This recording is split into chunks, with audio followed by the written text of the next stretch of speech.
ദ്വിദിന സന്ദർശനത്തിനായി പ്രധാനമന്ത്രി Narendra Modi യുഎഇയിലെത്തി. UAE president Sheikh Muhammad bin Zayed Al Nahyan വിമാനത്താവളത്തിൽ നേരിട്ടെത്തി പ്രധാനമന്ത്രിയെ സ്വീകരിച്ചു. ഇന്ത്യൻ സമൂഹത്തെ അഭിസംബോധന ചെയ്യുന്ന അഹ്ലൻ മോദി പരിപാടിയിൽ പ്രധാനമന്ത്രി പങ്കെടുക്കും. ദുബായിൽ നിന്നും അരുൺ പാറാട്ട് നൽകുന്നുണ്ട് കൂടുതൽ വിവരങ്ങളുമായി.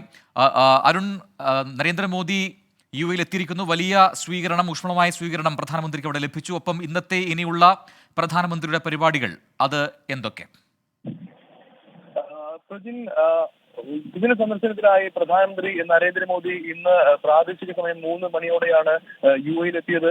UAE president Mohammed bin Zayed Al Nahyan അദ്ദേഹത്തെ വിമാനത്താവളത്തിൽ നേരിട്ടെത്തിയാണ് സ്വീകരിച്ചത്. ഇപ്പോൾ ഇരുവരും ഖത്തർ ബദൽ കൊട്ടാരത്തിൽ ചർച്ചകൾ നടത്തുകയാണ്. ഇതിനുശേഷം ഇന്ന് പ്രധാനമന്ത്രി അബുദാബിയിൽ അഹ്ലൻ മോദി എന്ന മഹാസമ്മേളനത്തിൽ പങ്കെടുക്കും. അബുദാബി സായിദ് സ്പോർട്സ് സിറ്റിയിലാണ് ഈ ഒരു സമ്മേളനം ഏർപ്പെടുത്തിയിരിക്കുന്നത്. ഇന്ത്യൻ എംബസിയും അതോടൊപ്പം തന്നെ 150ഓളം പ്രവാസി സംഘടനകളും ചേർന്നാണ് ഈ ഒരു പരിപാടി സംഘടിപ്പിക്കുന്നത്.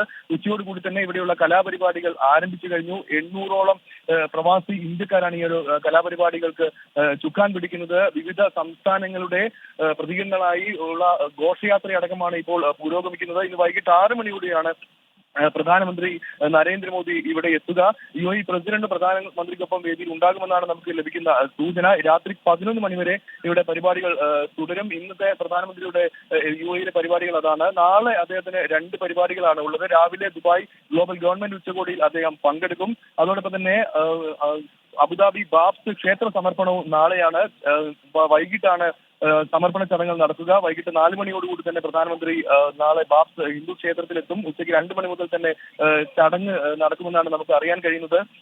ഇതിനുശേഷം നാളെ വൈകിട്ട് അദ്ദേഹം ഖത്തറിലേക്ക് തിരിച്ചു പോകും. ശരി, അരുൺ പാറാട്ടാണ് ദുബായിൽ നിന്നും വിശദാംശങ്ങൾ നൽകിയത്.